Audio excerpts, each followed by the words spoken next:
Mokhtar SK আপনি ID থেকে লিখেছেন, মসজিদের পাশেই আমার বাড়ি, মসজিদটি একতলা বিশিষ্ট আর আমি 3 তলা বিশিষ্ট বাড়ি নির্মাণ করতে চাচ্ছি। এলাকাবাসী বলছেন মসজিদ নিচে থাকলে পুরো এলাকাবাসী গুনাহগার হবে, তাই তারা আমাকে বাড়ি নির্মাণ করতে দিচ্ছে না। যদি করি তাহলে আগে মসজিদ দোতলা করে দিতে হবে। শরীয়ত কি এমনটি বলে, জানাবেন প্লিজ। সুবহানাল্লাহ। এলাকাবাসী যেটি বলছেন সেটি খুবই অন্যায্য কথা, অন্যায় কথা। মসজিদের সম্মানের অজুহাতে কারোর অধিকার নষ্ট করা, কেউ নিজের জায়গায় ঘর তুলবেন, দোতলা কিংবা 3 তলা করবেন, এটা সম্পূর্ণই তার এখতিয়ার। মসজিদের সম্মান রক্ষার নাম করে একজন মুসলিমকে বা একজন মানুষকে তার অধিকার থেকে বঞ্চিত রাখবার এখতিয়ার বা অধিকার ইসলাম কাউকে দেয়নি। যারা এই কাজটি করছেন তারা পরিষ্কারভাবে অন্যায় লিপ্ত, তারা অপরাধী লিপ্ত, তারা জুলুম করছেন। আমি তাদেরকে অনুরোধ করব তাদের তওবা করার জন্য এবং ফিরে আসার জন্য। তারা হয়তো সৎ উদ্দেশ্যে এটি করছেন, কিন্তু পদ্ধতিটা সন্দেহাতীতভাবে গলত এবং ভুল। কোরআন এবং হাদিসের কোথাও বলা হয়নি যে মসজিদের আশেপাশে মসজিদের চাইতে উঁচু কোনো ভবন হতে পারবে না। আপনারা মক্কা এবং মদিনাতে হারামাইনের বহুতল বিশিষ্ট ভবন দেখেন আশেপাশে, পৃথিবীর কোনো উলামায়ে কেরাম সেটা নিয়ে কোনো প্রশ্ন তোলেননি যে এটা জায়েজ হবে কিনা, এটা কাবার প্রতি বা মসজিদের প্রতি অসম্মান কিনা। কারণ মসজিদ অনেক উঁচু করার নিড নেই, প্রয়োজন নেই।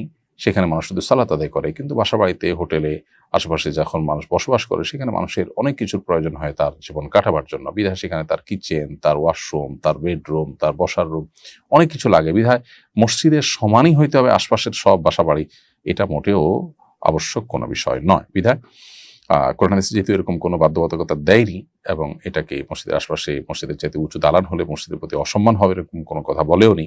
অতএব আপনার ঘর বাড়ি করা থেকে আপনাকে যারা বঞ্চিত রাখছেন তারা অন্যায় করছেন, তারা ভুল করছেন, তাদেরকে আপনি বোঝাবেন এবং আল্লাহ তাআলার কাছে আমরা দোয়া করি আল্লাহ যেন তাদেরকে হেদায়েত দান করেন। এরপরে প্রশ্ন হলো, রবিউল আউয়াল মাস উপলক্ষে প্রতি বছর বাইতুল মুকাররমে ইসলামী বইমেলা অনুষ্ঠিত হয়। এবছর এটিকে জাতীয় পর্যায়ে সীমাবদ্ধ না রেখে আন্তর্জাতিক রূপ দেওয়া হয়েছে। আন্তর্জাতিক ইসলামী বইমেলায় বিদেশি প্রকাশনীগুলো যোগ দিতে পারছে। বইমেলা নিয়ে আপনার প্রত্যাশা কি? প্রতি বছর আপনি বইমেলা পরিদর্শন করে থাকেন, এবারও যাচ্ছেন কিনা জানাবেন। ধন্যবাদ প্রিয় দর্শক। প্রথম কথা হলো যে বাইতুল মুকাররমে যে রবিউল আউয়াল মাসকে কেন্দ্র করে বইমেলা হয়ে থাকে সেটার যে আন্তর্জাতিকীকরণ, সেটা সন্দেহাতীতভাবে একটি ভালো উদ্যোগ এবং এর ফলে বিভিন্ন দেশে বিভিন্ন ভাষায় ইসলামিক যে সমস্ত বই পুস্তক আছে সেগুলো আমাদের দেশের পাঠকরা পড়ার এবং কেনার সুযোগ পাবেন।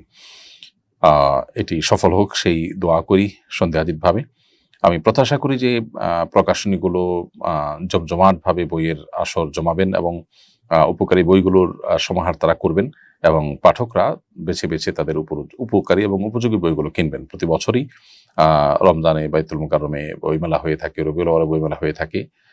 তার ধারাবাহিকতা যে বইমেলা এবারও হচ্ছে সেটি সন্দেহাতীতভাবে আমাদের জন্য একটা সুবর্ণ সুযোগ। আমি অবশ্য বইমেলা এবছর যেতে পারবো কিনা আমি এখনো বলতে পারছি না। নানা ব্যস্ততা আছে, দেশের বাইরে নানান সফর এবং প্রোগ্রাম, ফাউন্ডেশনের বেশ কিছু কাজের ব্যস্ততা আছে। সব মিলিয়ে বইমেলার জন্য সময় বের করা যদি সুযোগ হয় অবশ্যই যাওয়ার চেষ্টা করব। প্রতি বছরই আমি কম বেশি যাওয়ার চেষ্টা করি। আল্লাহ তাআলা আমাদেরকে বই দ্বারায় আমাদের জ্ঞানের আলোকে আরো বেশি বৃদ্ধি করার, আলোকিত করার তৌফিক দান করুন।